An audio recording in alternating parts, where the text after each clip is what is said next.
Hey, what's up? What's up? Hey, welcome, everybody. 94 feet and beyond. Y'all know who it is. Everybody's favorite uncle. It's your boy Rick, aka Uncle Luther, your aunt's best friend. So, hey, it's good to be back, y'all. Y'all know y'all miss me. It's been a while. I ain't seen everybody. Y'all ain't seen me.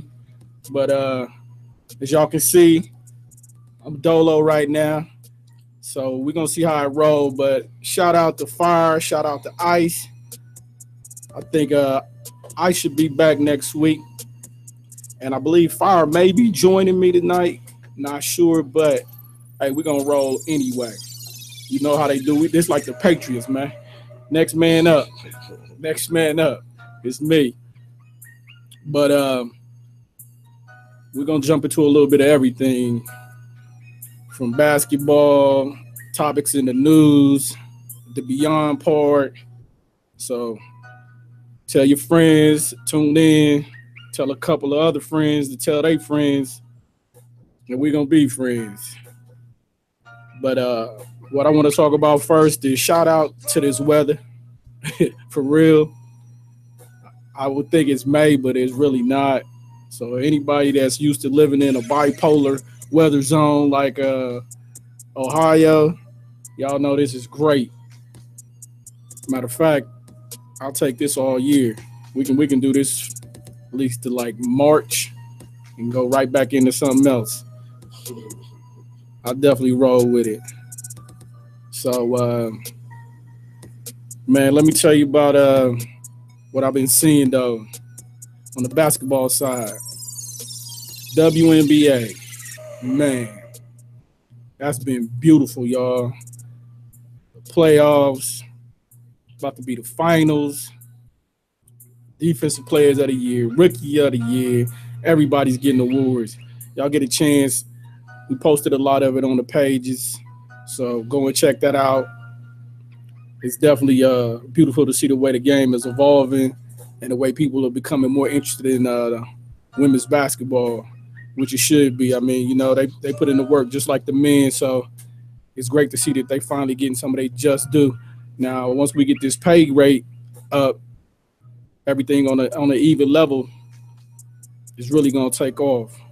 So you get a chance, check out the finals, rematch, first time in history that the men's and the women's. So check that out. Now, as far as what's going on around these parts, shout out to everybody with the fall leagues. I hear a lot going on with fall leagues right now, man. A lot of great competition. It's great to see the way girls are staying in the gym. And for some of the parents that think she plays during basketball season, well, that's probably why she only playing game, because she only playing during basketball season. This ain't your auntie's league no more. You got to put in work now. I mean, like every day, all seasons, year round. That's the type of effort you got to give the game right now to be one of the best, and really to get on the floor at a lot of schools, a lot of colleges. You definitely got to do it. But as far as like getting in the gym and putting in that work, you really got to put in work. It's not like it used to be when your mom grew up and she just started playing ball in like ninth, 10th grade. It's different. You got little girls that's out here in third grade that can really go. So if you want your kid out there and you don't want to complain to the coaches, go ahead and get on the gym early.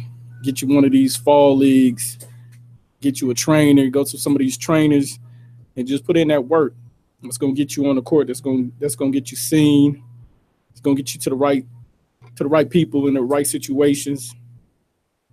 So with that, everybody that knows this weekend, it's a big weekend for Columbus, for girls in Ohio, period.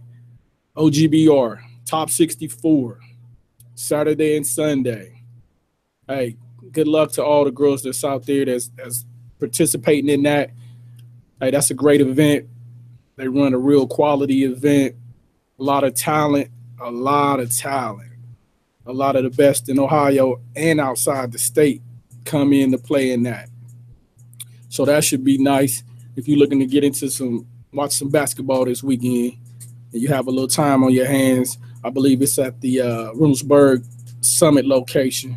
So if you get a chance, go and check some of those young ladies out.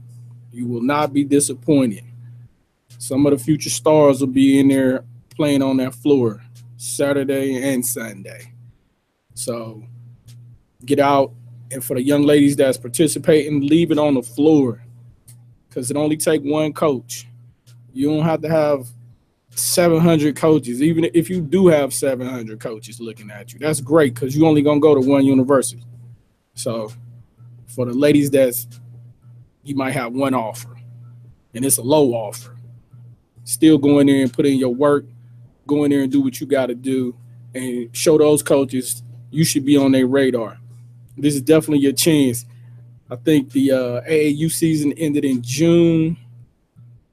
Well, no, that was the break during June, and I think it ended like 2 months ago. So for these last 2 months, I hope a lot of ladies have been putting in work because you had a chance to put in some extra work so that now when you get in front of these coaches, they'll see a different person. So for the ones that saw you then and that'll see you this weekend at the OGBR, show them something that they didn't see the first time. Or you may have had a bad game that first time, your last tournament. Let them see you in a different light now. Let them see that you went back in the gym, you worked on the mid-range, you worked on your handles, your footwork, your defense is better, your effort is better, your body language is better, you're more of a mentally stable player. All of that is what it takes to get on that floor and show up and be who you want to be in front of the coaches. So when you get a chance and you get out there, leave it all on the floor, man, because you never know. You never know. It just take that one coach. And anybody will tell you, a lot of kids get picked up and they grab offers from schools that they really hadn't even looked into. But the school noticed them. And those are the schools that you want. Because you may be looking at a school and that school may not be really focusing in on you. But it may be a school that you didn't really even have on your radar. And they basically jumped on you. So if that's the case, look into them and see if what they talking about is really what you want to do, because they may have your best interest in mind. That may be the perfect fit that you really didn't know about.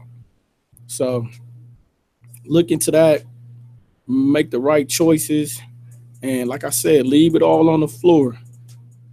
Just leave it on the floor because there's no regrets, no tomorrows. You never know. And definitely if your dream is to play at the next level, that's where you want to be this weekend.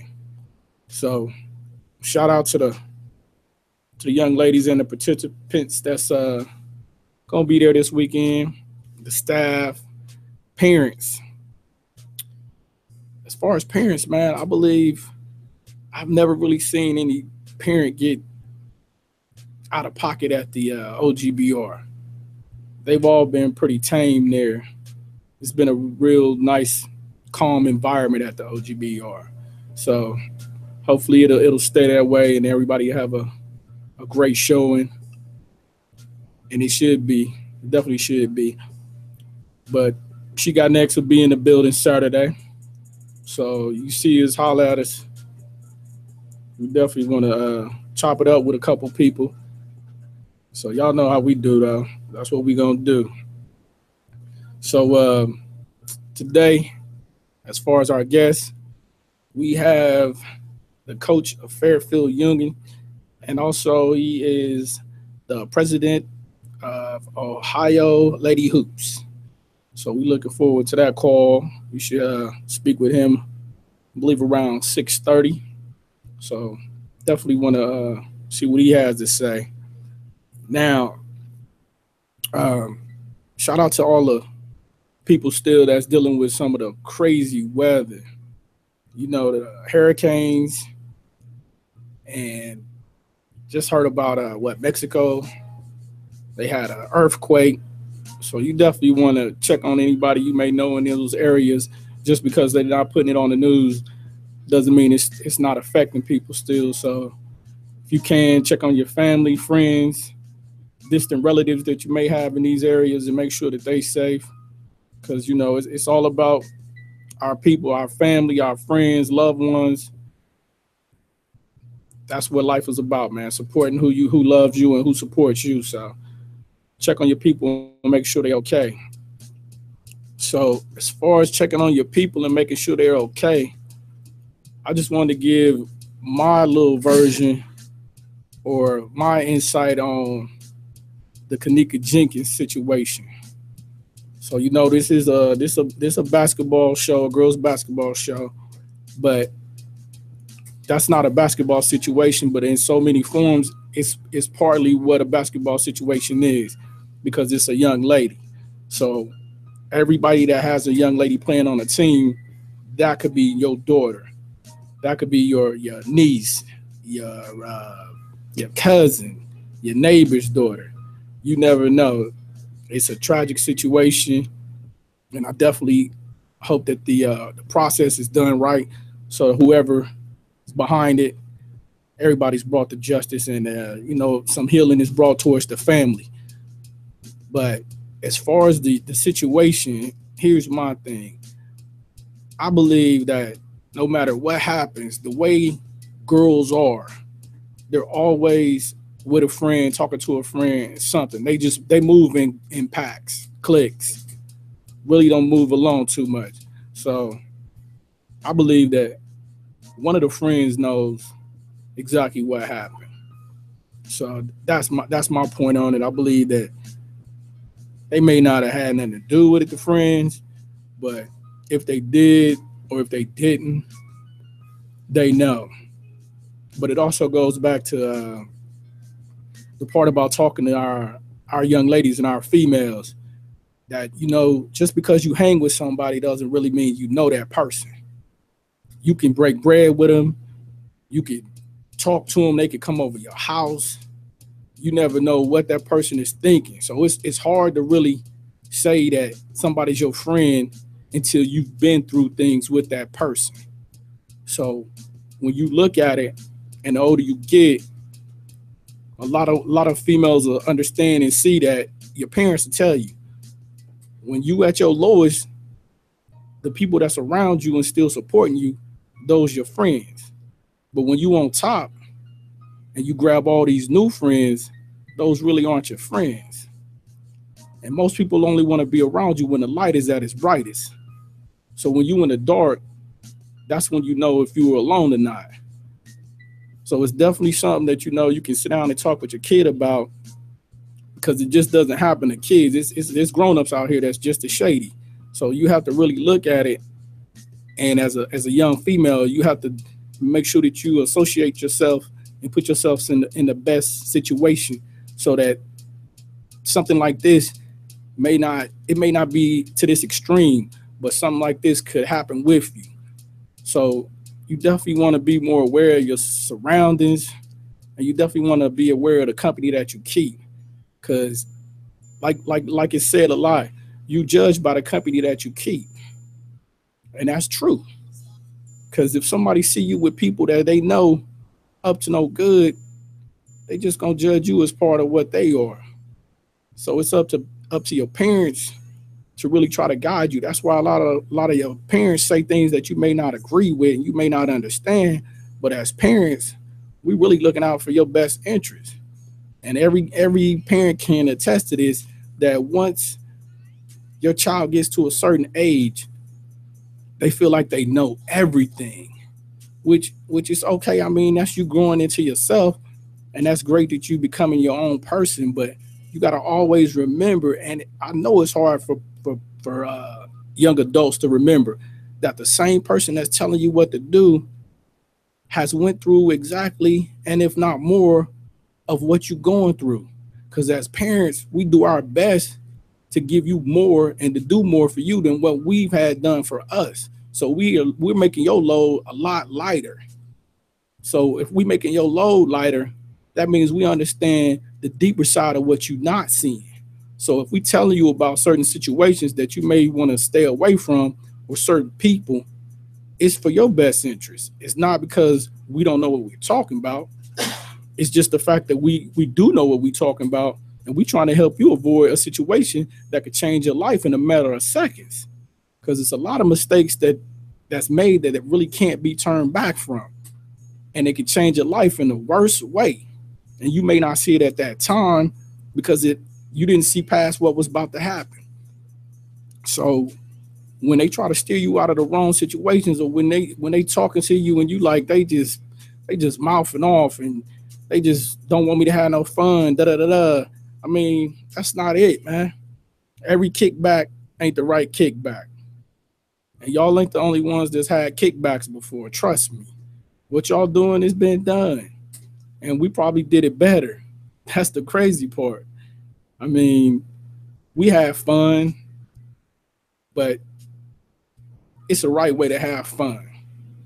It's a way to have fun, and it's a way that the fun might not be the fun that you need to be having at that time.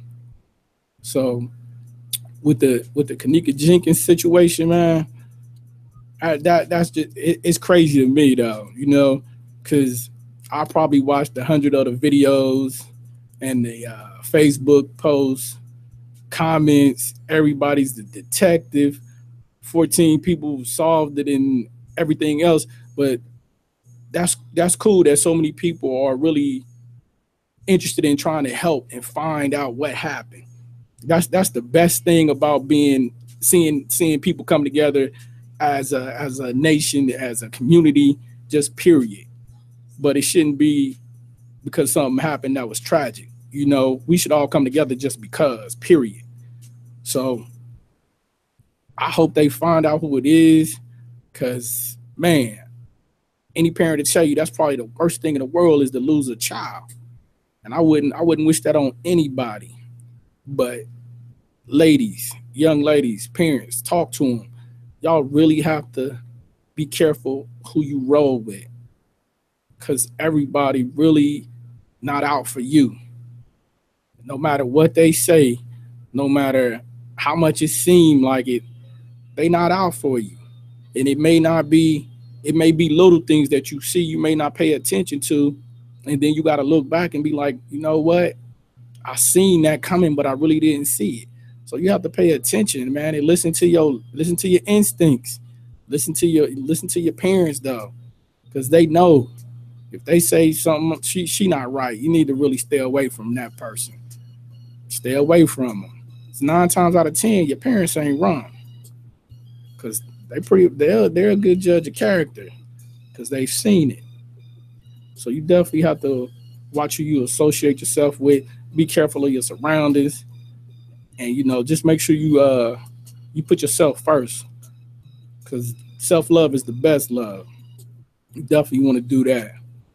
But I'm gonna tell y'all what I'm gonna do. We're gonna take a quick break. I'm gonna take a break, and we're gonna be back. I'm gonna give me some water, something. But y'all stay with me on this. We're gonna have our guest coming in a little bit. We're gonna get down and see what he's talking about too. So I'll be right back. 94 feet and beyond.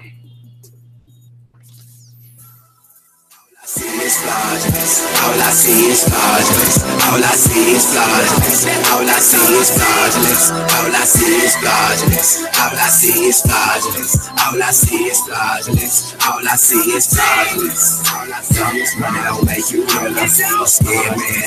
Let's be real. All I see is fraudulence. All I see is saying I'm the realest. It's fraudulence. They're saying I'm a realist, and all I see is fraudulence. All I see is money don't make you real. I'm scared, man.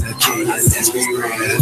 All I see is fraudulence. All I see is saying I'm the realest. It's fraudulence. They're saying I'm a realist, and all I see might be fly, but I be float. If I stay high, cause I'm just that dope. And tryna be fake, so let's be real. 24K just to see me though. Most of these boys just see me folk. I'm out daily like CP3. You can never see me like a UFO. It's in my jeans, or you ain't know. Listen, money don't make you real if you want real when you a broke. Boy, that money gon' get you killed if you a clown, and that's no joke. I don't gang bang, but I bang bang when it comes to to me and my folks. And the same thing for my dough. Yeah, I'm riding around with my toast. On the break bread with who I know. Say amen for that beef get ate. Gotta say grace before I use my vote. So leapfrog in your coat. No new friends, no fake friends, no nonsense is my quote. No children, no playpen, no fraudulence, and that's dope. All I see is fraudulence. All I see is money don't make you real. I see you scared, man. Again, let's be real now. All I see is fraudulence. All I see is saying I'm the realest. It's fraudulence. Just saying I'm a realist. And all I see is fraudulence. All I see is money don't make you real. I see you scared, man. Again, let's be real now. All I see is fraudulence. All I see is saying I'm the realest. It's fraudulence. Just saying I'm a realist.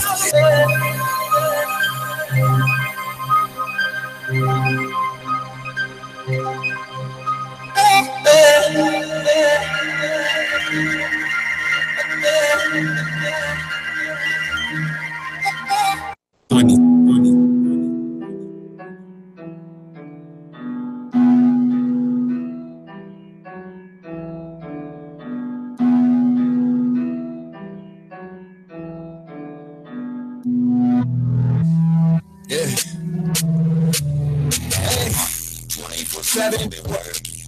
Music keep me on my feet. Thank you. Family to feed. Got my gotta chase me. Still with a dream. I gotta start living. Shot through lines, I will give it back. Laser tag. I would never stress them. I've been on this grind, ain't noticing. Hope I can team up with Yogi Split, God don't waste, make sure that smell loving Kev really on this shit sick, man. I love you, that beef shit is over with 24/7, 24/7. I write the chains, eyes, I hope audience catching that change like I aim the close range, be that pain to the grain, with that trigger impressive. Do this for sure. Flow in the street. Confident in my own game. And I'm done. Accomplishments. I'm a trend. Open my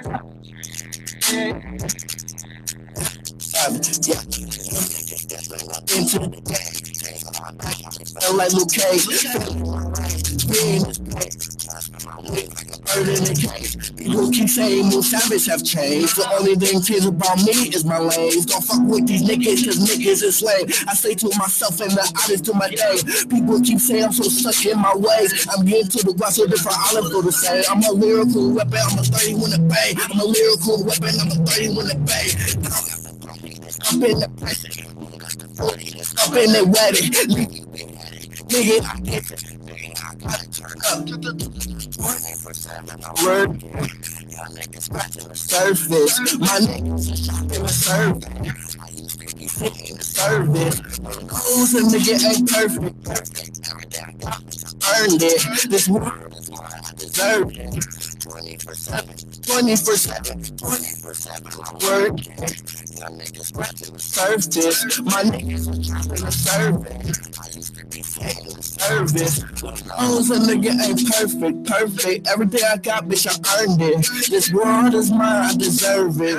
24/7, 24/7. I left my brother at home. No more texting, no more calling my phone. I'm in my zone. Parents don't fuck with me. Luckily, I got a voice that is gold. It is me versus my verses. Pick my verse up when you're versing. I've been hurting, you've been lurking. 24/7, I'm working. Yeah. Donovan.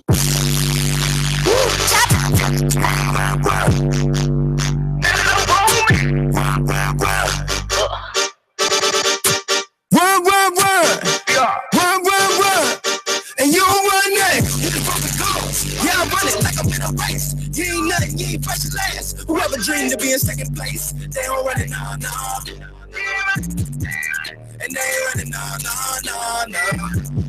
You don't run nothing, you just fucking goals. Yeah, I run it like I'm in a race. You ain't nothing, you ain't first or last. Whoever dreamed to be in second place, they don't run it, nah. You don't run it. And they don't run it, nah. Shawty just won't leave my crib, so I call her a runaway. Look, give me your pack, tell me why would I run away? Quarterback sneak, get it on in the blink, and I call for another play. He called me the running back, hand it off, and it's on the lay. Run it like Tubby, I give them more rubber they money. I run it like Usain Bolt, yeah baby that running. Run it like I'm the CEO, wait, I am the CEO. I call it a hit and run, cause I hit it and baby I got to go. I might run away with it, if you take it down, I can up and go. Head first I'm running through it, head first I'm running through it. Somebody knows I've been running, you just running track, you ain't running nothing. And young boys like the running gun, my whole team ballin', they know what I want nothing. You just bumping guns, yeah I run it like I'm in a race. You ain't nothing, you ain't first or last. Whoever dreamed to be in second place, they don't run it, nah. And they ain't running, nah. You don't run nothing, you just bumping guns. Yeah, I run it like I'm in a race. You ain't nothing, you ain't first or last. Whoever dreamed to be in second place, they don't run it, nah. And they ain't running, nah. They ain't running, nah. Shot it man like I gave her the run around. But really, I had to run around. Can't be no runner up.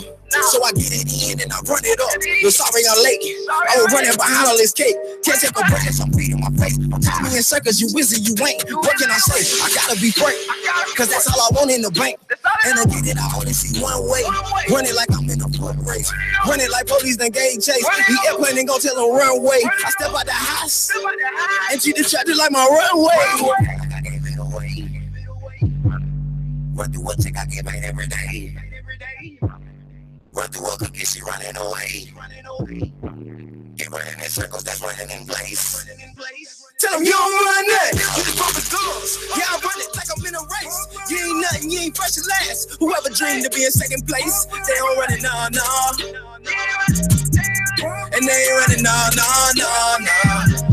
And you don't run nothing, you just bumping guns. Yeah, I run it like I'm in a race. You ain't nothing, you ain't first or last. Whoever dreamed to be in second place, they don't run it, nah. And they ain't running, nah.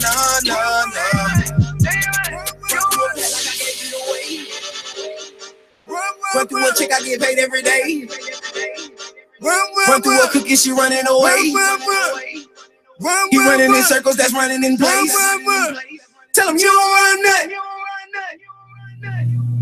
You don't run nothing. Hey, welcome back. 94 feet and beyond, man. Y'all know who it is, man. It's your favorite uncle. Still in the building, holding it down. Hey, like I was saying, though, as far as the WNBA, hey, check that out. Los Angeles Sparks, Minnesota Lynx. It's going to be a great championship. They get down, y'all. I've been keeping up, watching. It should be great. Now, as far as what's going on with some of these open gyms, shout out to everybody with an open gym, because I see a lot of coaches going to open gyms, and that's one of the best things you can have is a gym full of coaches that's just there to see your kids. So shout out to all the coaches that's making an impact and is putting their programs on the map and having coaches come to the gym and watch their kids. That's what it's all about. Parents definitely support that. Hey, for some of you 8th graders, do your homework so that you'll know what's the best fit for you to make that move next year. Make sure it's an academic fit also, because you definitely want to make sure your books is there. You can't get on the court without the books. Hey, and since we on the topic of shouting out coaches and players and all that, let me give a shout out to all the Virgos, Team Virgo in the building. Shout out to Adrian, the franchise Curry. His birthday was recently, so hey, shout out Adrian, man. Good dude. Back on the basketball tip, though. Definitely want to get in at an open gym if you have a chance to, because it's been a lot of nice open gyms. I think Fire and Ice told you about all the different ones, the time, so I won't beat you up with that, but definitely want to make sure you get to one of those open gyms and get on the floor, because it's great to get to play against some girls you may have not had a chance to play against during the year. And it looked like we got our caller coming in, so 94 feet and beyond. How you doing? This is Jamie Purrier calling in. Hey, how's it going, Jamie? Hey, I'm doing great. How are you? Oh, that's great, man. That's great. Glad to have you on today. I appreciate it. That's great. So, I'm gonna let you give everybody the background on everything that you do. So if you can tell everybody exactly what you do and again who you are. Okay. Well, my name is Jamie Purrier. I'm actually originally out of Zanesville, Ohio. I've been coaching girls basketball since the early 2000s. I am the director of the Ohio Lady Hoops girls basketball program, which is located out of Zanesville, Ohio. Okay. Actually, I'm also the head girls basketball coach currently at Fairfield Union High School, which is located over in Lancaster, Ohio. Okay. So you doing it all. Well, it's sort of about giving back to a game that was really good to me when I was young, and I truly enjoy working with young kids and basically trying to help kids get avenues in this game, and kids that want to pursue the next level of college basketball, trying to help them, basically build their dreams and make dreams a reality, which is, something kids invest a lot of time in. So Right. I think I appreciate anyone that's coaching in this game and giving back. I think it's extremely honorable for what we do. It's not the easiest profession to be in, but, Definitely. you get a lot out of this game. Definitely. So did you play ball yourself? Well, I played in high school in the mid-'70s. Then when I left high school, I was in the U.S. Army for 12 years. Coached a little bit in Europe while I was there. Then when I got out, I decided I started officiating. So I officiated a little bit of small college basketball, officiated highest levels of high school basketball. And then I just actually wanted to switch over and start coaching. And I tell you, I met Eddie Geist. And that was back in 98, and when he was the director of All Ohio.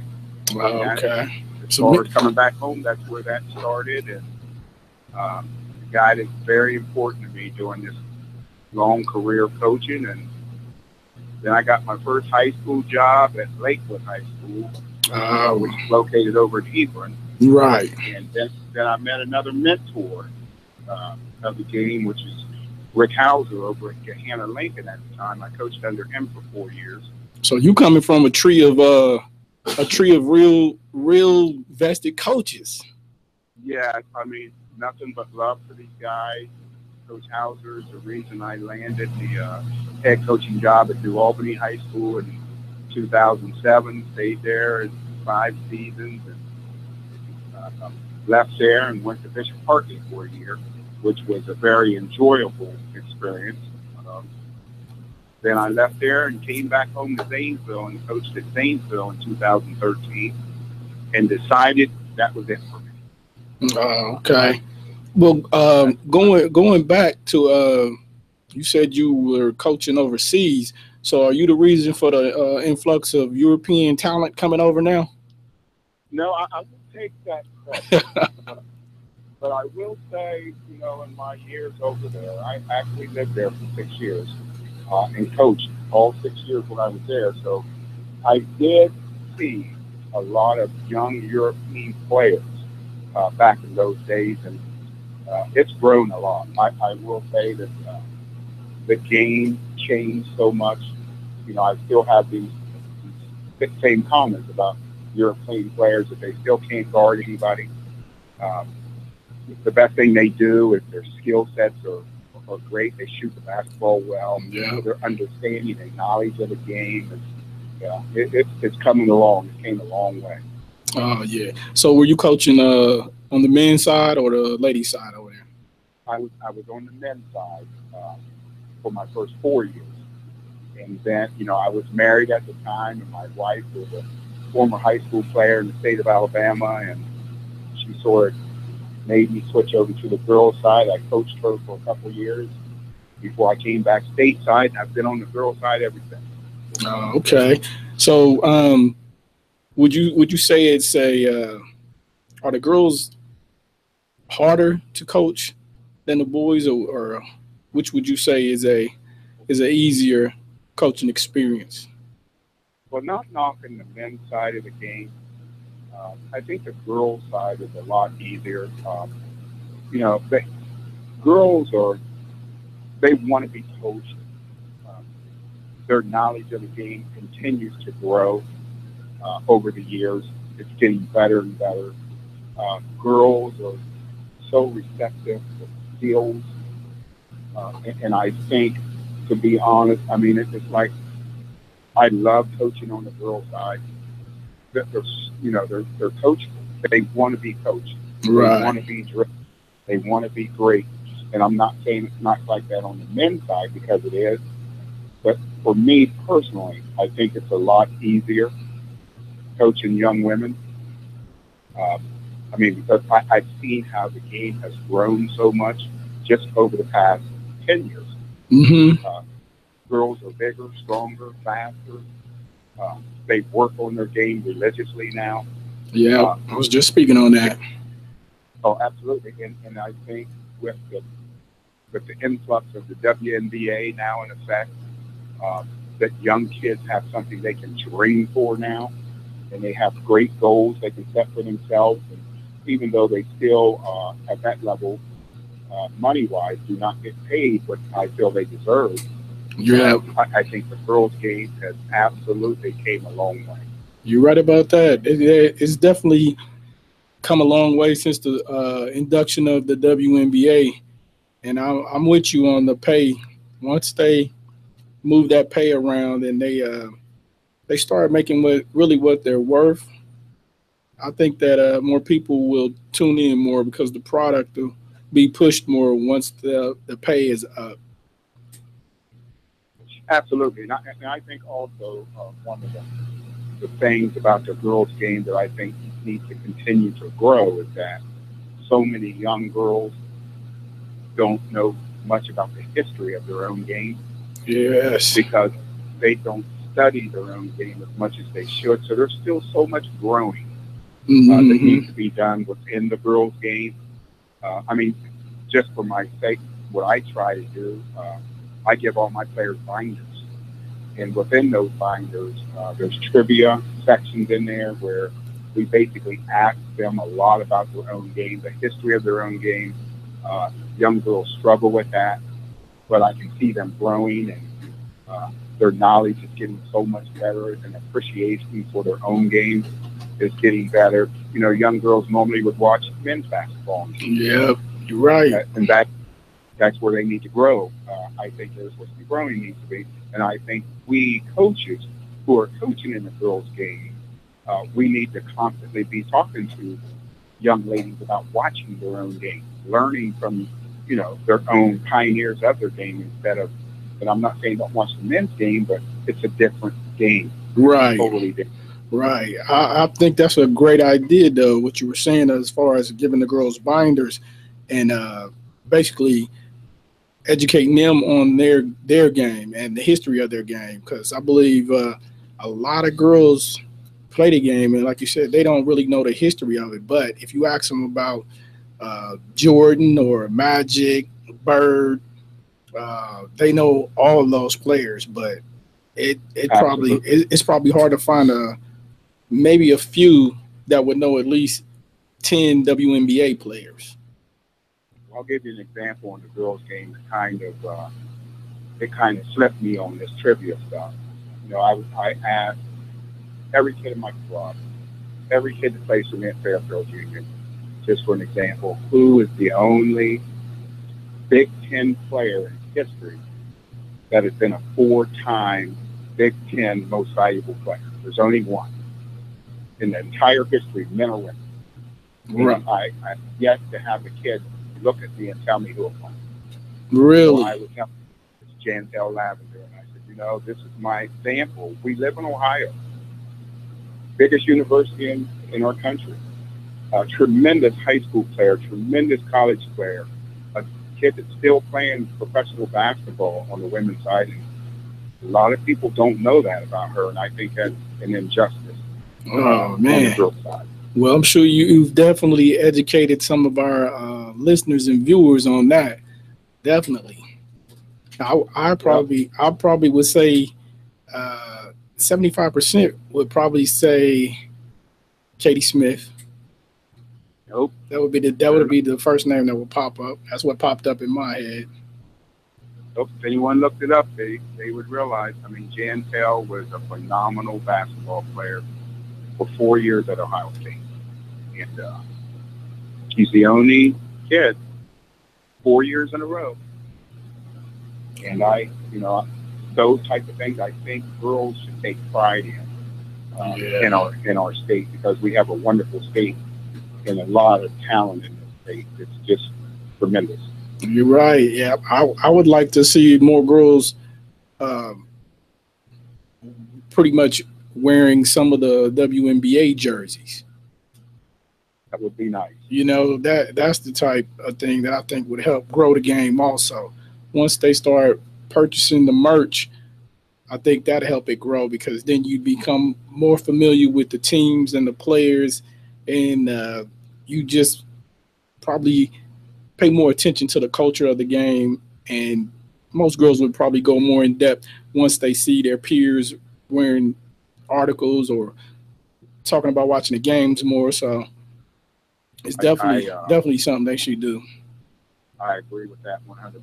Just like I even talk to people every day about the introduction of the shot clock needs to be put in the high school game. Yes, which would also help catch up as well, because it's such a different game from high school to college, and from college to the pros. But the one thing college and pros have in common is that shot clock. And I still don't understand why we can't make that happen in our own game at the high school level, even though I know economics plays a role in this. But I think we could make that happen if it's something that we really concentrate on. Yeah, I think that should be implemented into the game also, because like you were saying, once you go to the collegiate level, the shot clock, then you have to adjust yourself to something that you have no idea how it works. And if you're coming from a high school team that plays a real slow, let's drain the clock type of team, you're really at a disadvantage once you get out there with a team that's pushing the ball up so that they can get into their offense. Absolutely. And I speed the game up a little bit too. Yes, speed the game up, more scoring, and it probably makes for more of an attractive game. I know it does for the college level, so I'm sure it would help some of the high schools, because I know I hear that a lot. A lot of coaches, parents too, in the stands, they start booing once you see that young lady standing at the top holding the ball, and the other coaches, they've got their defense set in a zone and they're just waiting. Well, I won't necessarily say that I blame coaches for that. But I always say the coach's responsibility is to put their players in the best situation to be successful. But you're right, if that shot clock was introduced into our game, that would take a whole lot of those strategies out of the game and force coaches and players to play at a different pace. Because you can go to some AAU tournaments in the month of July. All the exposure tournaments have shot clocks. So for the premier players and the elite players, they are getting that exposure to the shot clock. But just your average high school player and just your good high school player, they would never experience that. And I think it would honestly help speed the game up, put new strategies within the game. I think it would help on both sides. Oh yeah. So when you coached overseas, did they use the shot clock? They did not. Okay. They did not. This was way back in the 70s. Oh, okay. So yeah, you pushed some Vlade Divac to the game. Yeah, that was many years ago, and it's something that you just will never forget. It was one of my first experiences, and I was just an 18-year-old teenager. So it was, it was a wonderful time, and it introduced me to a much higher level of basketball. So I truly enjoyed it. Okay. So with your coaching experience and the refereeing experience, which is more which one is bothersome the most as far as dealing with parents? Is the coaching side or is it the refereeing side? That's a great question. I can tell you that parents are parents. I'm one myself. My children play this game. I think too many times parents get caught up into playing through their children instead of enjoying watching them play. And I mean, it's a great process. And if you have a young lady who's playing this game, I think a lot of parents need to learn to enjoy watching this game and watching their children play. I think a lot of times we're too harsh on officials because I have nothing but love and respect for them. I've been there, and I know how hard parents can be and coaches on officials. That's a tough question, but I would happen to say parents are harder on coaches. Because you didn't play her, you didn't play their baby, and you know she should be playing because she's been Division I since she was in kindergarten. Yeah, that, and there's some other issues with it as well, and I think it's led to a lot of good, high quality coaches getting out of the game. I mean, I think you got to be allowed to coach. You got to be allowed to teach. People need to have more appreciation for what coaches do, with all of the time that they sacrifice away from their families. A lot of coaches live in the gym. There's a lot of coaches like me who coach school basketball as well as club. So it's all year round. Right. And but parents, I mean, love their support. 99% of the parents are just wonderful. They do all the right things, supporting coaches, officials, as well as administrators and players. You always have that 1 or 2% that you can hear from the bleachers. The criticism of not only officials, not only of coaches, but players as well. And those type of things, there's no place for that in this game or any sport as far as that's concerned. Yeah, I think parents, they've changed over the years. They've become a lot more vocal towards, like you said, the officials, coaches, and some kids on the floor. And I don't know. I don't really know why that is, but you would think that in a day and age where everything is microwaved instantly, people want everything at an instant, that you would have more patience with coaches and officials because of that. Because you should know that anything you say or do is probably being recorded or a picture's being taken, just anything. So you would think that would tone parents down, but I mean, I guess it's just a different day and age right now.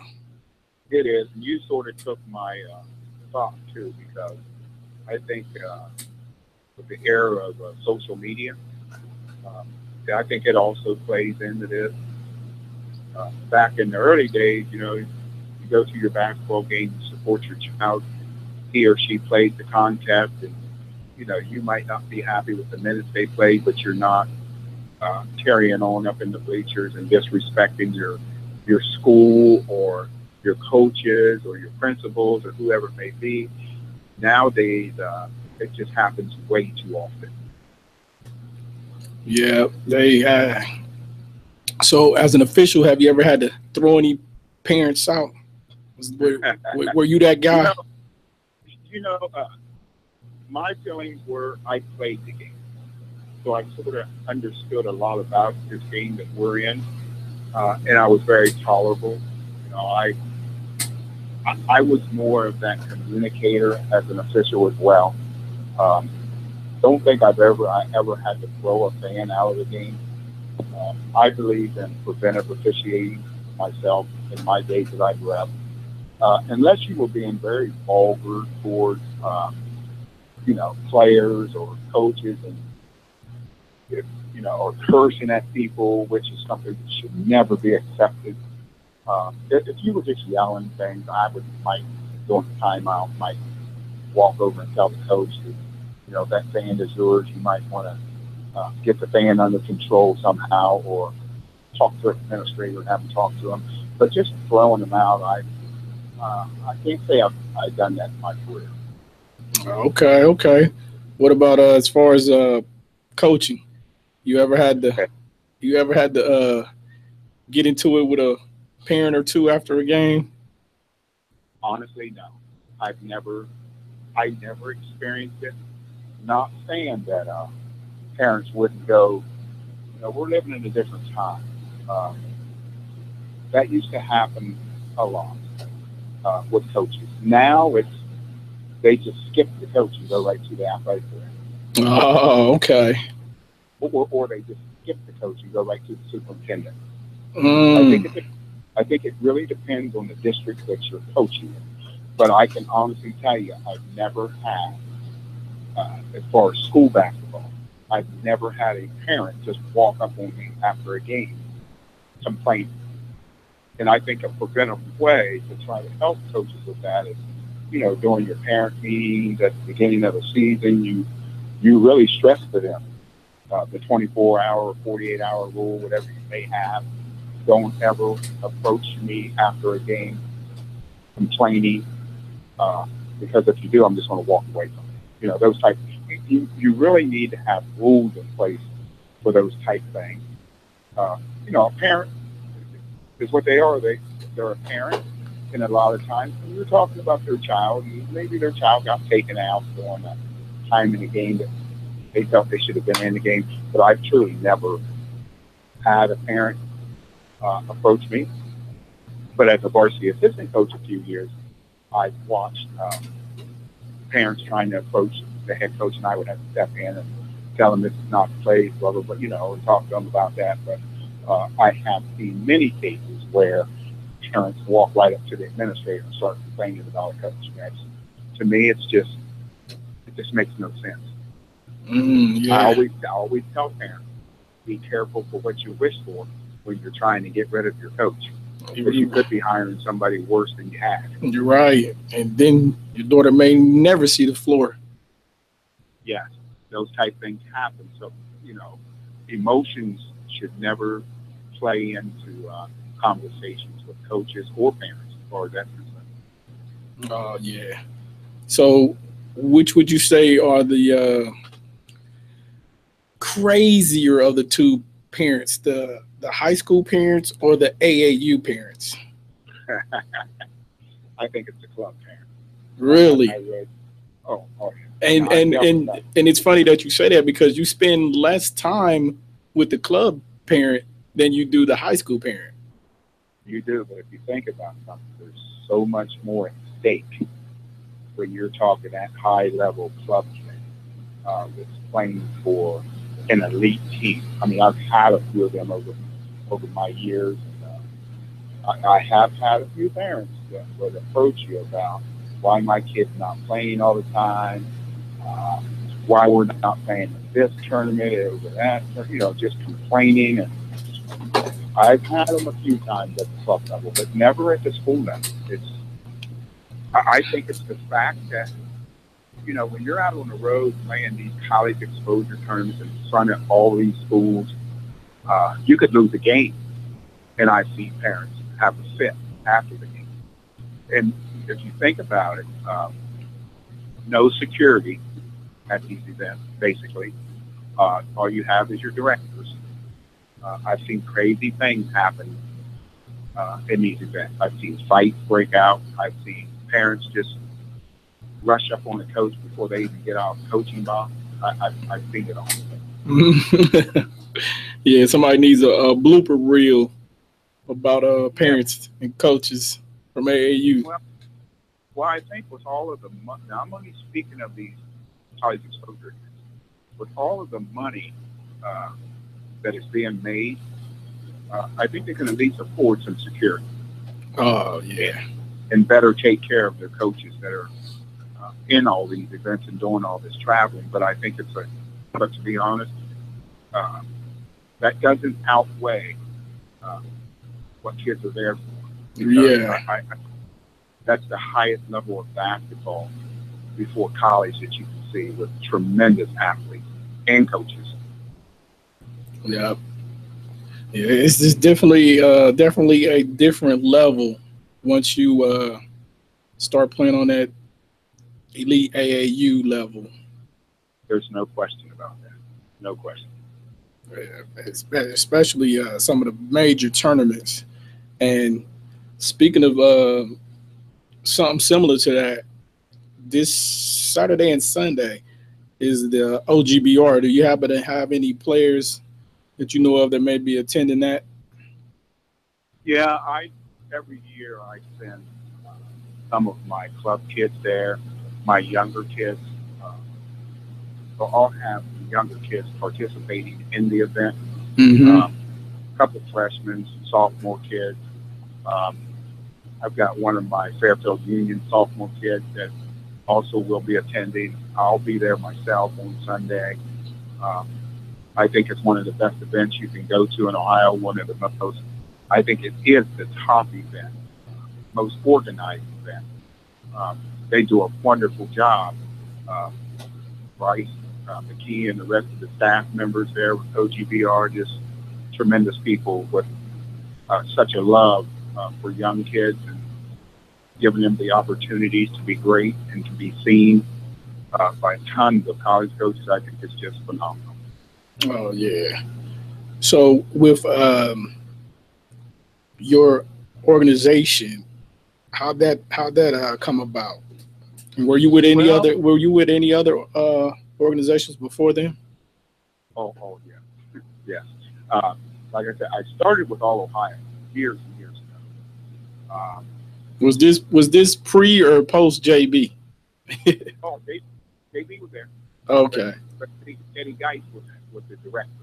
JB was coaching, of course, the top junior team. Great friend of mine. He's nothing but good for girls basketball. But when Mr. Geis left, he formed his own club, the Ohio Lady Hoopsters. Mm-hmm. I went with him. Again, a tremendous role model. I mean, we remained friends for years and years, even after that. And then when he passed, I decided to go basically on my own to another club. So I've been in the club business for forever and still am. Okay. So when you start Ohio Lady Hoops?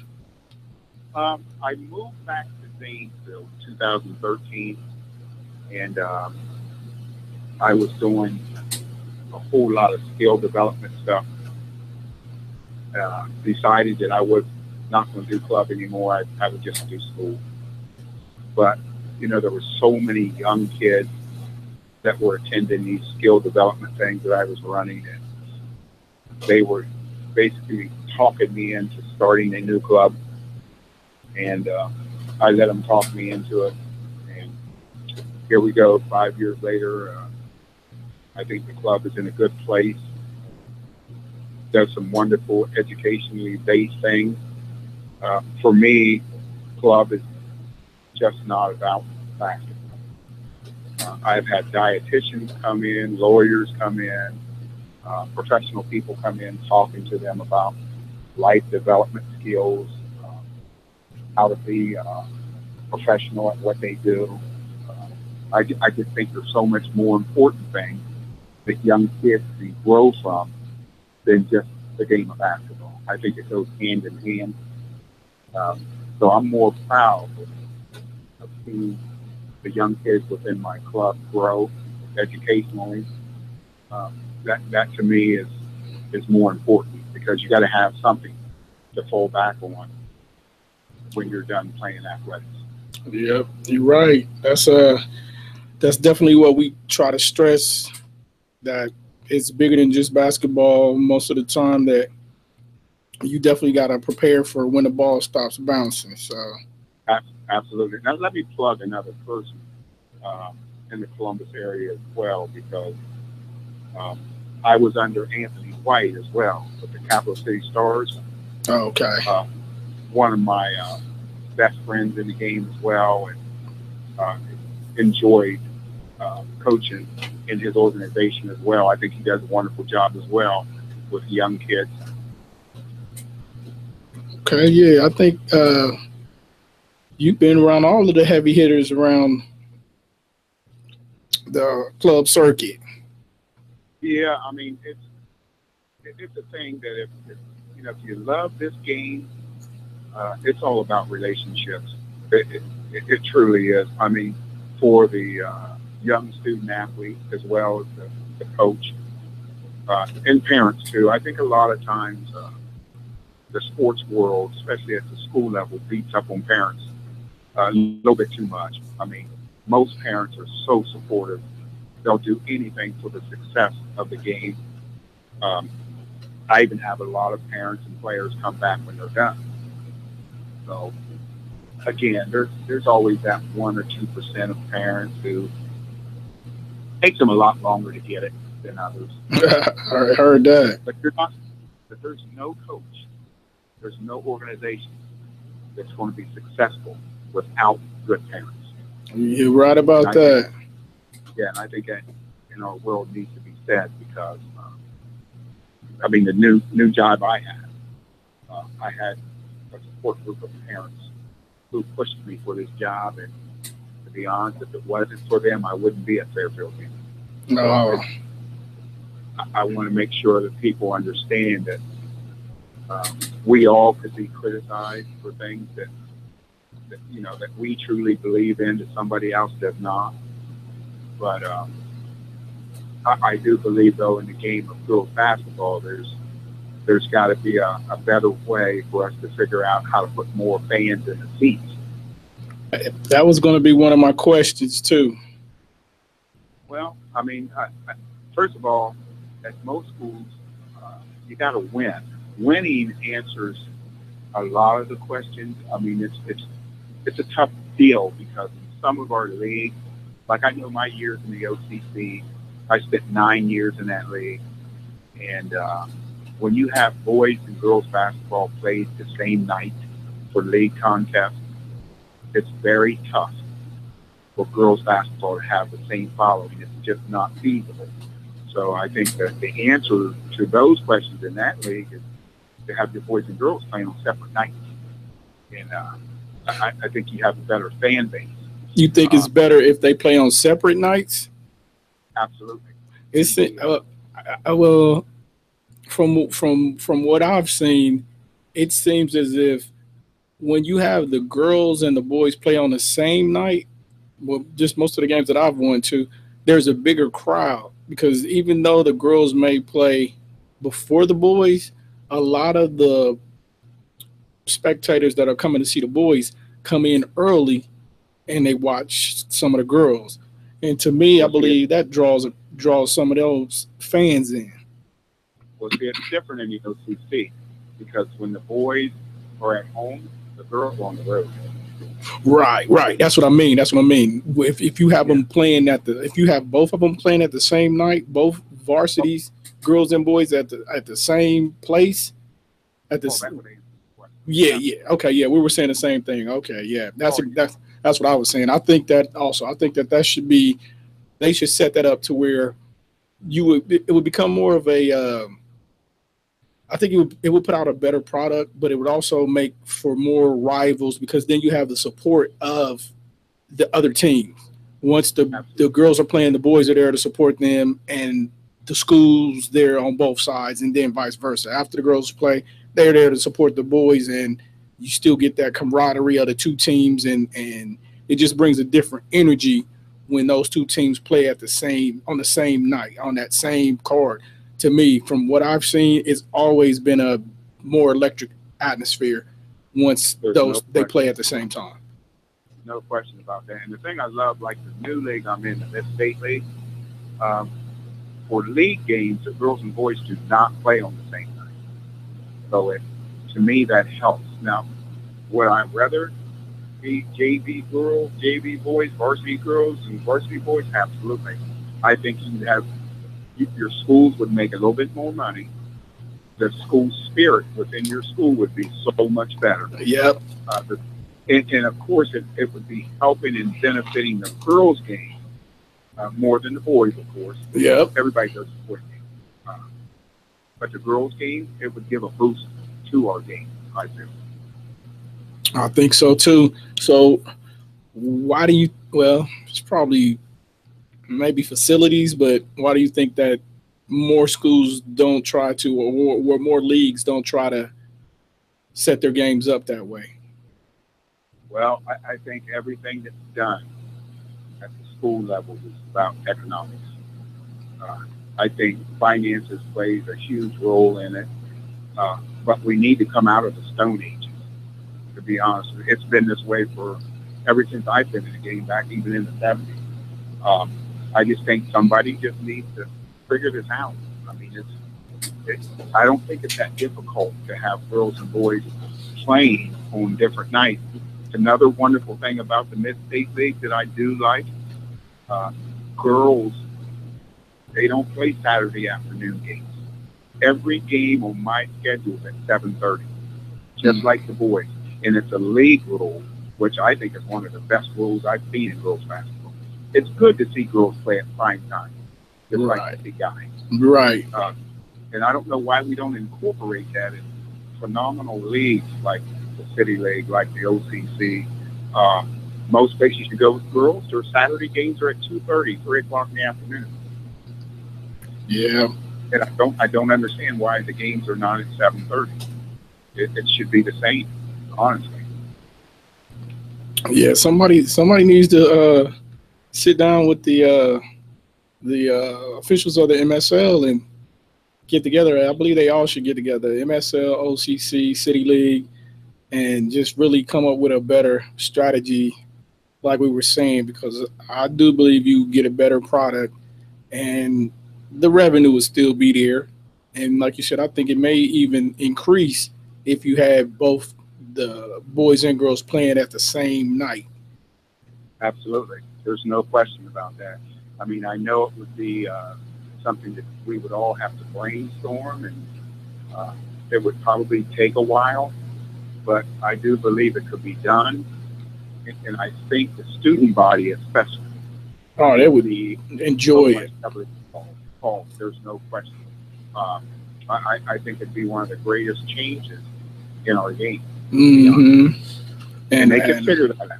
I think so too, because like we always say, our pretty much our motto here is it's about the girls, it's about the kids, and if you make for a better experience for that student athlete and that student period during their high school years, I believe that enhances that person and makes your high school years that much better to have memories on.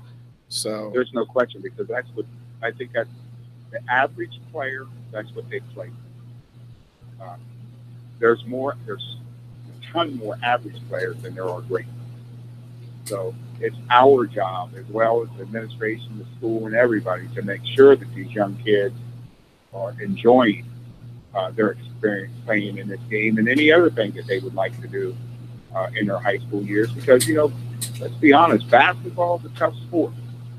It really is. For girls, it's not the easiest game in the world to play.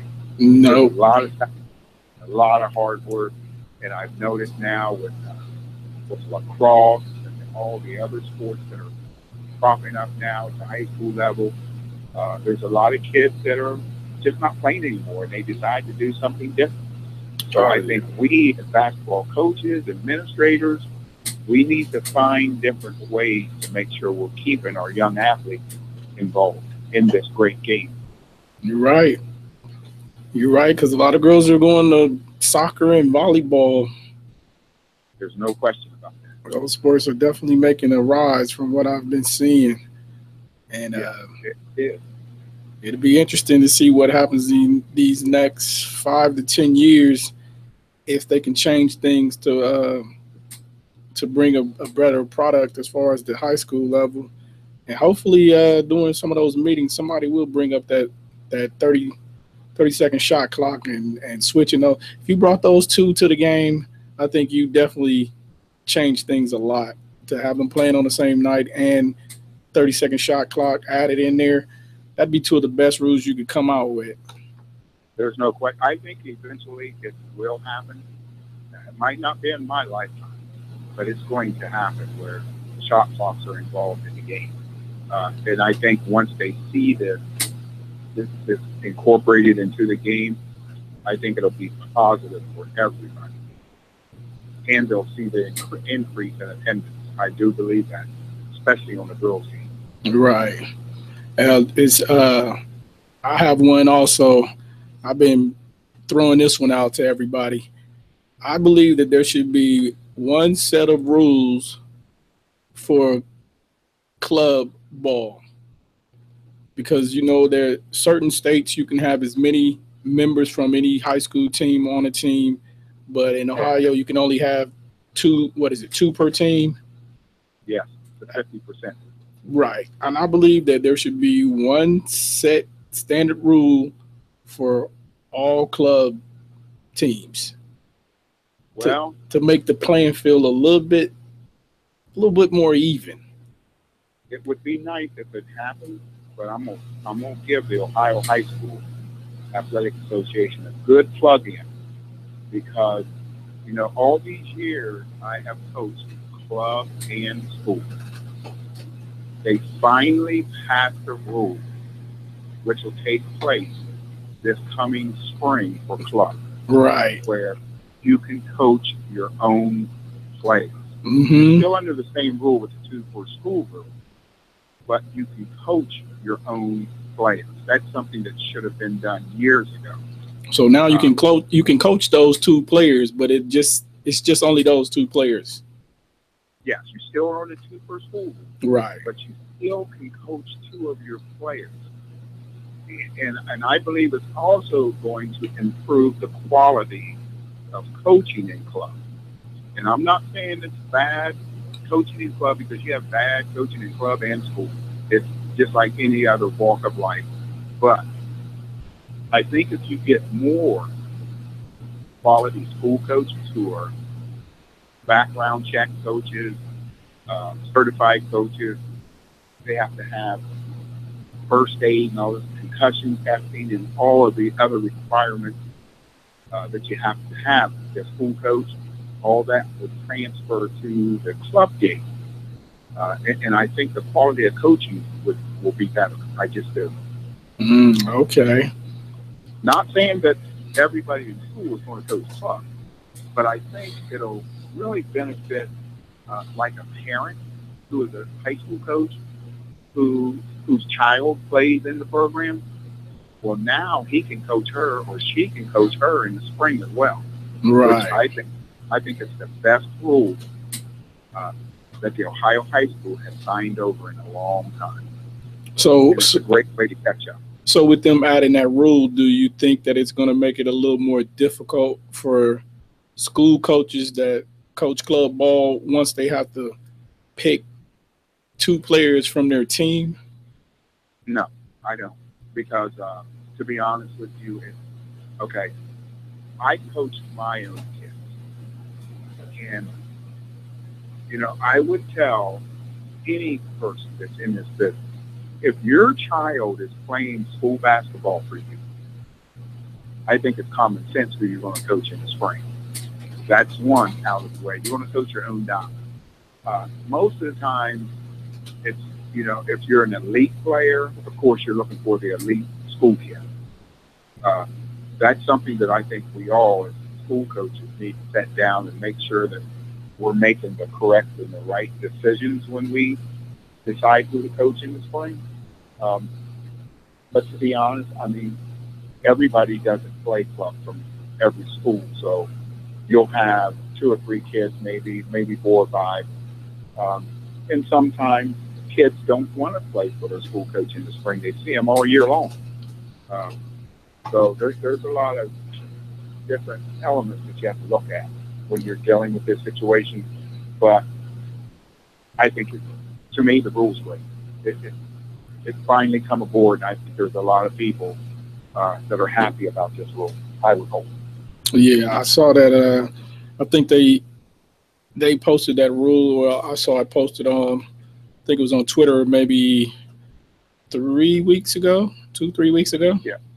Yes. Now, last spring, middle school coaches could coach their own kids. Okay.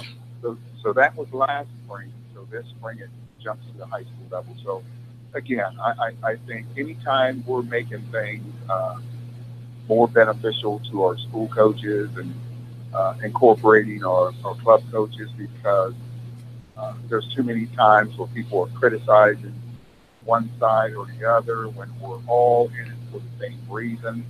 And I feel that's the benefit of just working with young kids, helping young kids grow as people.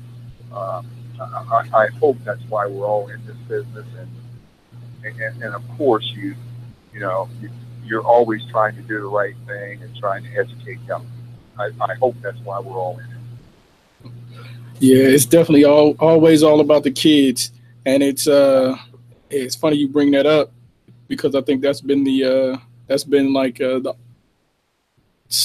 elephant in the room forever. Club coaches versus high school coaches. Yeah, I don't get into that debate because I do them both. You're one of the few that can be on both sides. Yeah, I see the pluses and the minuses in this, and I truly believe that both sides need to take a deep breath and say, we're all in this for the same reason. There shouldn't be a debate. There really shouldn't. But I will say this, being that I also am in the club side, I think the problem a lot of times with the school coaches is you have the college coaches who are contacting the club coach first about recruiting. And I think a lot of times the school coach doesn't like that. Is that ego? Is that ego? It is. Most of the time, yes, it is. Now, when I was the head coach at New Ulm, I had 4 Division I kids in my program at the same time. So, of course, I was fielding calls every day from college coaches visiting the campus, sitting down with kids, coaches, and again, fortunate for me, I was a club coach and the head coach. But I also see the high school coaches who are not involved in clubs, and I know they get so upset about why in the world are these coaches at the club level thinking they're controlling my players. Well, I'll be honest with you, most of your club kids, they love club. They just do. They love club basketball. But I do believe there needs to be talking points, there needs to be forums where high school coaches can sit down with club coaches so there can be more of a mutual respect for what both do. Right. Myself, I do believe club coaches need to reach out more to high school coaches when they're coaching their child or their kids in their program. And anytime college coaches are informing them, they should be informing the high school coaches. and keeping them basically in the loop. I also think this could be solved if college coaches, you know, once they're contacting the club coach, they should be picking up the phone and calling the school and trying to find out, you know, what kind of kid they're dealing with, how, what kind of student is this person, you know, and sitting down and talking to the high school coach as well, because let's be honest, high school coaches with them every single day during the season. Season's a lot longer than the club season, even though the club season plays more games. Yeah, it is, but it just seems that the way the culture has gone, it's more power for the club coaches. There's no question. I mean, it's way more power. I mean, I'm in it. Right, and I think it's also because now that you don't have as many college coaches showing up to high school games, because you have those events where you can see all the players at once. Well, then also, I believe we as high school coaches could do a job to help solve that issue as well. You have a college-bound student athlete that has the ability to play at that level. We as high school coaches, we can help that kid by picking up the phone ourselves, calling college coaches, trying to get them to visit your campus. But if you're not doing any of that, I mean, I think that helps contribute to the college coach not visiting your campus. I mean, I do it now. I've only been on the job since June, and I'm calling colleges, trying to get them to come to my scrimmages, come to my games. But I have an advantage, of course, since I've been in club for so long that I know how the process works. But if you're going to coach a talented player at your school, you also need to make sure that your kid is getting, and the rest of your program is getting as much exposure as you can give them. Right. And it doesn't hurt to pick up the phone and call a school just to see what their interest is and maybe visiting your campus. It is hard for high school coaches, for college coaches. I get it. They're in their own season. I get it. But still, I have been, when I coached in Columbus, I saw college coaches everywhere during the season. I think it depends on what you have on your roster. That plays in it as well. So do you think that it's mostly because a lot of these high school coaches aren't reaching out to college coaches? I mean, I'm not here to criticize anyone because I'm on both sides. Right. I totally get it. But the only thing I'll say is it would help if we all, as high school coaches, reached out to college coaches. Because ultimately, your elite player that you're coaching is going to be playing at that level. So I feel we all need to be involved in making sure that we are assisting the student athlete to be better. And by being better, pick up the phone and communicate with these people. Again, it's all about relationship building. It really is. Yeah. Well, I'm hoping that we keep building the right relationships in this business then. Oh, there's, you know, we're again, even in your business, for what you're doing, and I truly appreciate what you do. This was not going on 20 years ago, not even 10 years ago. I would never dream of being a high school or club coach and being interviewed by anybody. So the girls' game, the boys' game, basketball in general, should appreciate everything you guys are doing to assist and help with the game of basketball to get, because that in itself gets the exposure out there as well. So I'm letting you know I appreciate everything you guys are doing. We're definitely trying to help as many young ladies as possible, as far as giving them a platform to just help build them as players, as student athletes, just young ladies, period. And that's that's what we'll just keep continuing doing. But you have an open invitation anytime to come and visit Fairfield Beach. All right, we definitely want to try to get down. And as far as you guys in the MSL this year, how do you see you guys stacking up this year?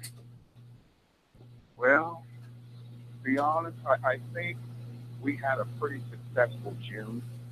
Um, Looking at the kids that are returning, and you hear different opinions from people within the community, people within the league.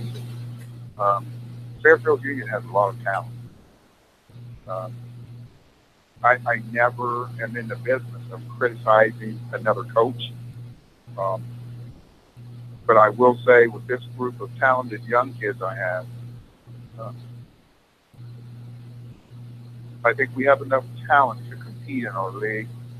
My my first goal anytime as a coach is to compete for league championships. I think we have an opportunity uh, in my first year there to compete for a league title. Um, there's other teams within the league that I think have the same opportunities. Um, but I think we're going to be very competitive all year long. And I'm praying that we're playing our best basketball in February, of course, and in March. But I think we're going to be. I think we'll be a very talented basketball team. All right. So you guys, would you finish fourth last year? Yeah, they were fourth last year. But honestly, the majority of the roster is returning. Their top players are returning.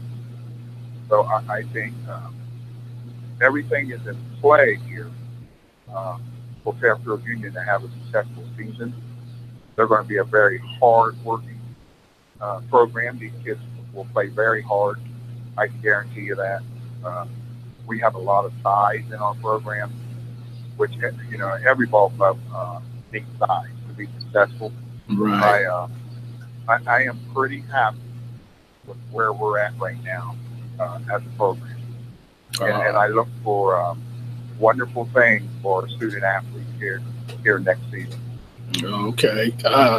So how many seniors do you have on that team this year? We have 4 seniors.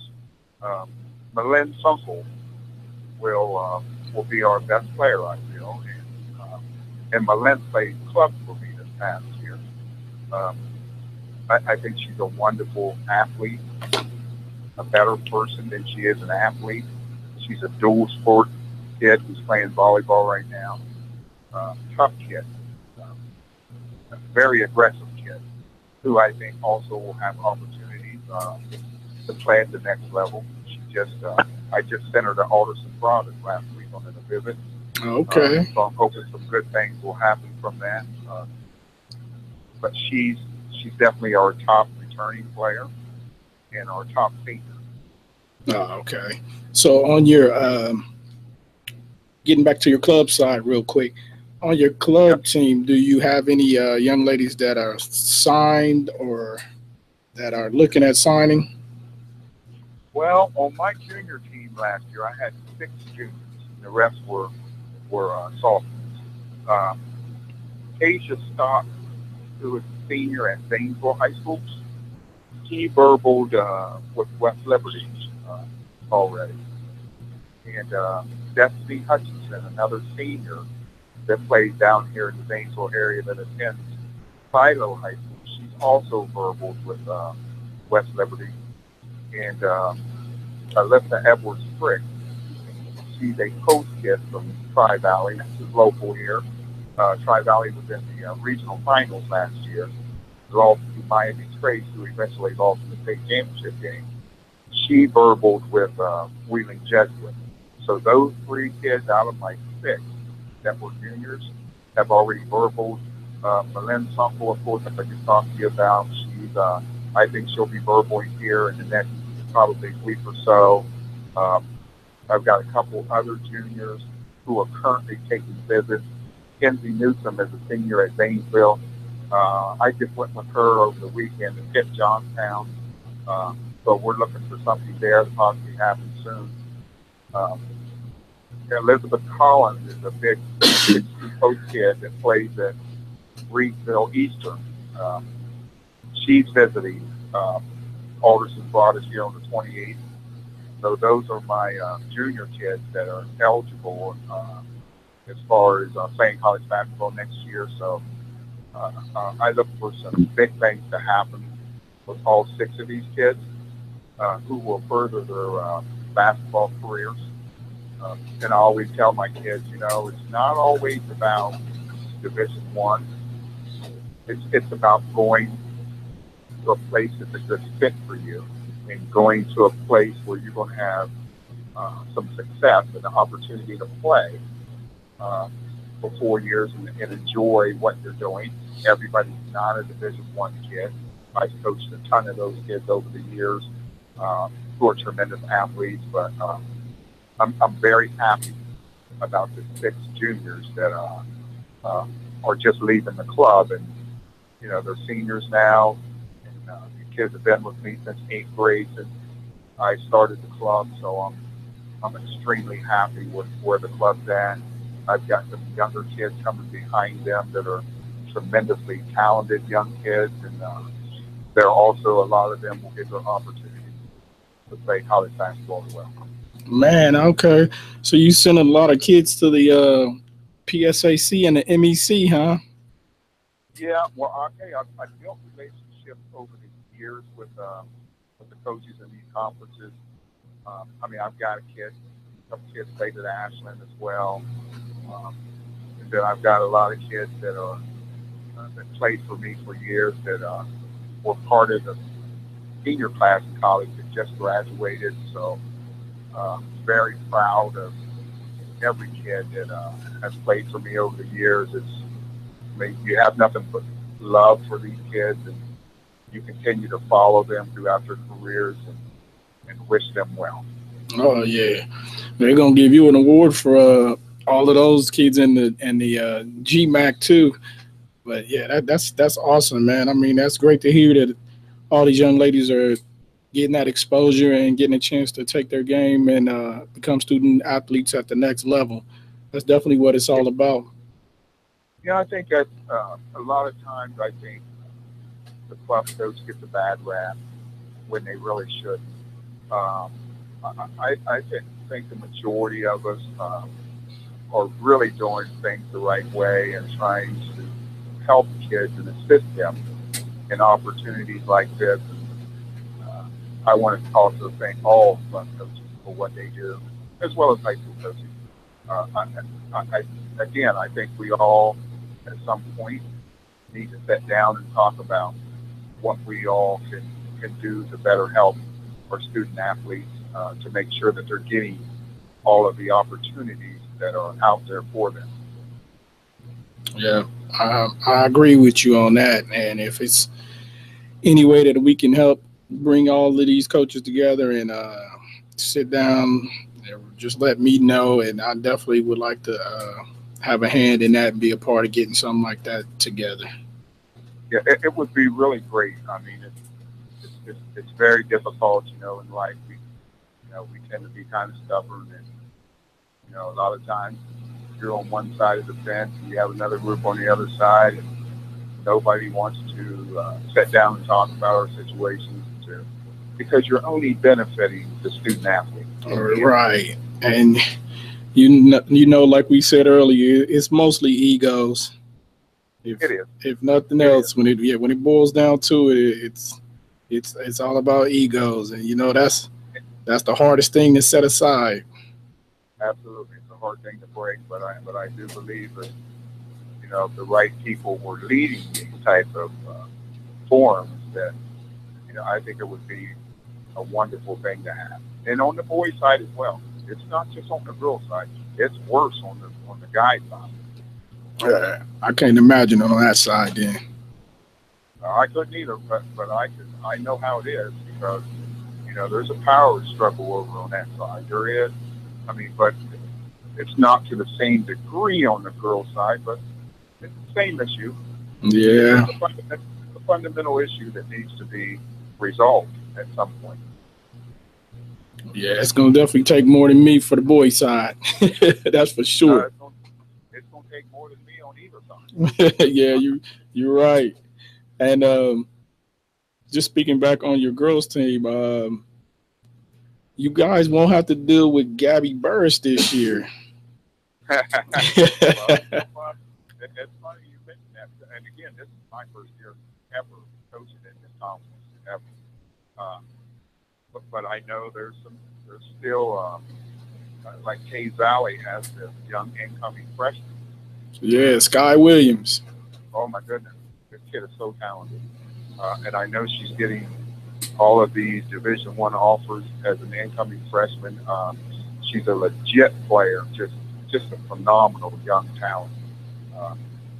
So I mean, there's some kids in this league that I think have futures, but she's one that, you know, being on the club side, that's a benefit. You get to see all the greatness, and that young lady has the potential, I think, to even grow into being the next Kelsey Mitchell. I think she's that talented.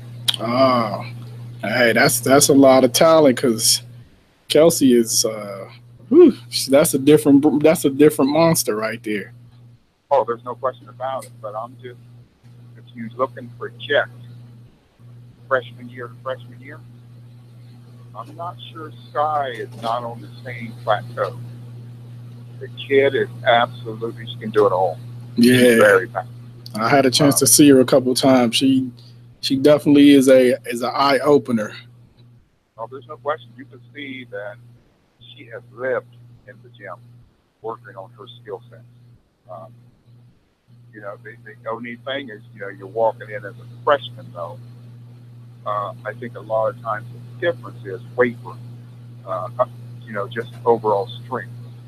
But she's a kid that is so skilled and so athletically gifted that she'll transfer over from the middle school to the high school in a hurry. Right. And she'll make a name for herself as early as this season in our league. So she'll probably give a whole lot of our coaches in our league nightmares. Right, especially dealing and having to deal with her for 4 years. Absolutely. Absolutely.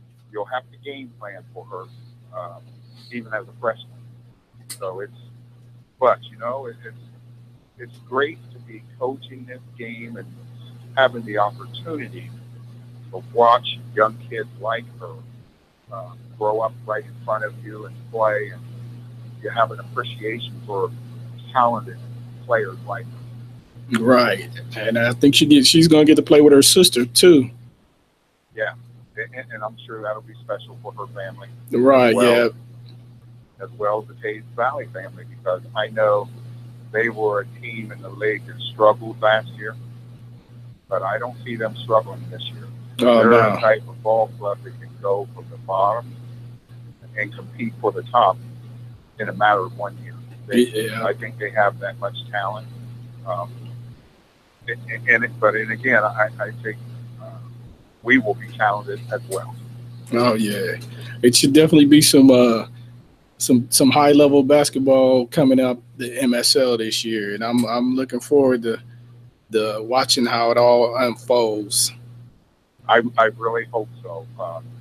I mean, because that's another reason why I decided to take the job and join the league for this challenge. And I'm preaching to our kids every day about, you know, doing the right things on and off the court, being the best student that you can be, and challenging our young kids in the classroom. And, you know, because I believe success in the classroom leads to success on the court as well.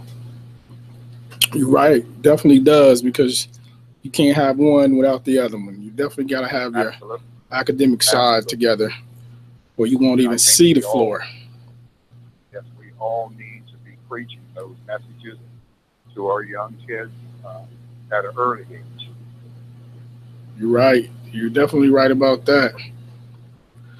Well, I thank you, and I appreciate you coming on and giving our viewers and listeners a lot of knowledge and educating us on some of the WNBA history. And I'm sure that we will definitely cross paths out here during this school ball year. And I wish you guys luck, because it's definitely going to be an interesting year, especially as the first-year head coach, man, you can make a big name for yourself coming out there this year. Well, I just am thankful to Fairfield Junior for the opportunity.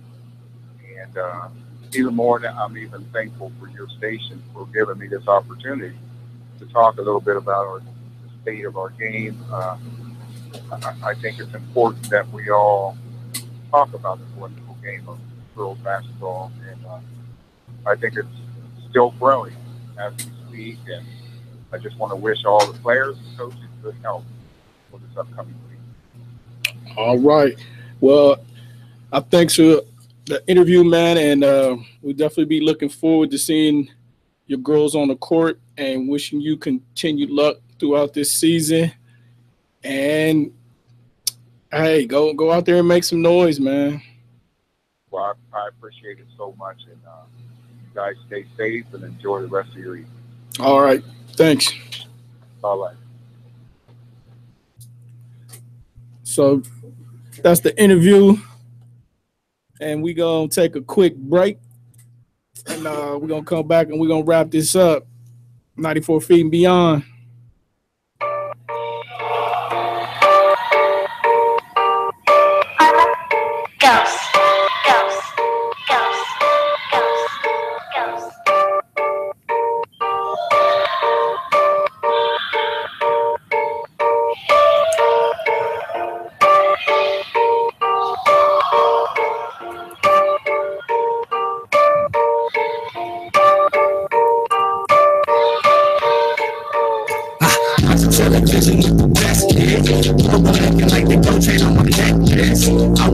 Anybody trying to reckless, it's for anybody trying to step in. You can like Smith and Wesson. I'ma tell y'all who the best is. Don't remember you're the greater good investment. Don't remember that I'm chasing after fame now. I need 100K a show in my possession. Question, represent my heart like investment. Throw it to the death of me, I power with my left. Right hand on the Bible, I done preach to make a difference. I will eat the brain of fate on the opponents. You never listen, don't never get by no features unless you fit the description of time. And if you don't, then you never put that position to win it. I say it nice, but I never repeat it twice. I've been cooking to be the heights of your verses, maybe the system joke.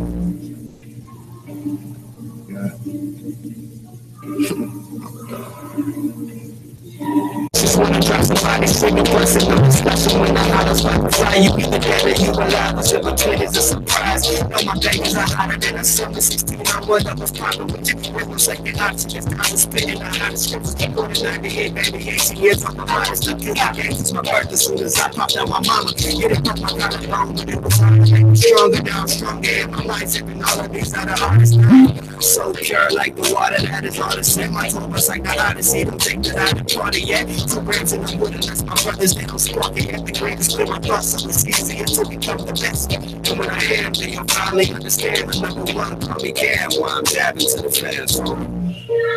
Yeah. Donovan Michael, man. Come on, see.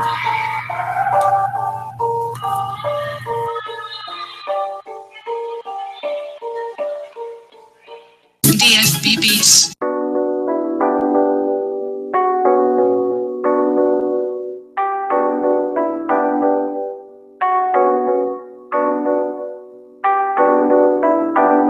DFB Beats.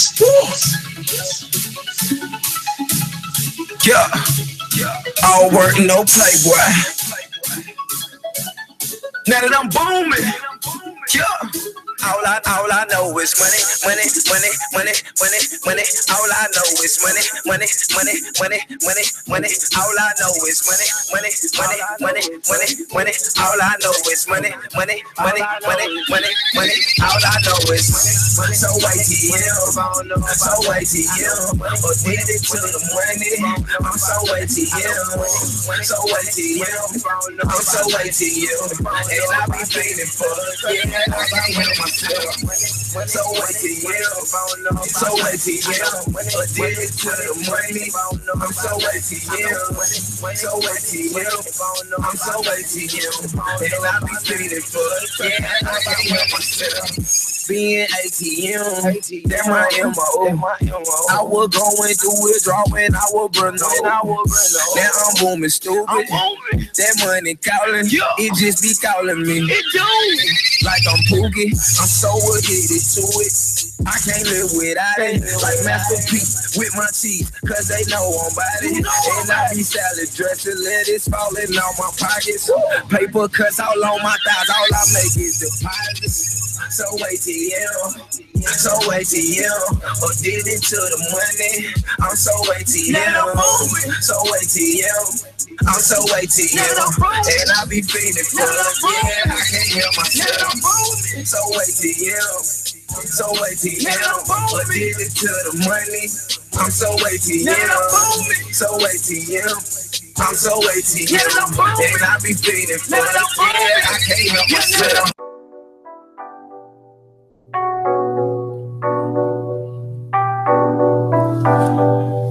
What up? What up? We back.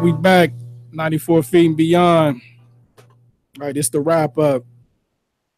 I want to thank our guest, Jamie Perrier out there, coach, president. Great interview, man. A lot of knowledge. So shout out to all the young ladies again. That's attending the OGBR this weekend. Great event. Look for us. We'll be in the building. And shout out to Fire. Shout out to Ice. They wasn't here today. I'm sure y'all will see them again next week. But I want to thank y'all for rocking with me today. And like I said, man, definitely talk to your young ladies. Let them know. Be careful with your surroundings. Keep an eye on who you call your friends. And just listen to your parents, man. They know what's best. They got your best interests at heart. With that being said, I'll catch y'all on the next one. 94 feet and beyond. Stand for something or you'll fall for anything. I'm out.